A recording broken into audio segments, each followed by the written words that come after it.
نماز پڑھنے والا اگر نماز میں ایسا کام کیا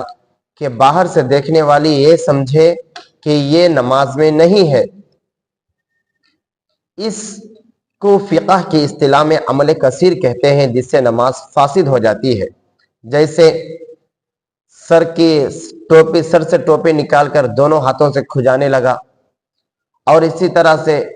اچھل کود کرنے لگا، یا دونوں ہاتھوں سے اور کوئی کام کرنے لگا، اس سے نماز فاسد ہو جائے گی۔ اور اگر ایک ہاتھ سے کھجا لیا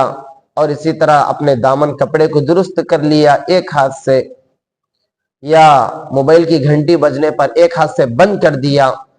تو اسے عمل قلیل کہتے ہیں، جس سے نماز فاسد نہیں ہوتی۔ اور اگر موبائل کی گھنٹی بجنے پر باہر نکال کر بند کیا تو اس سے نماز فاسد ہو جائے گی، نماز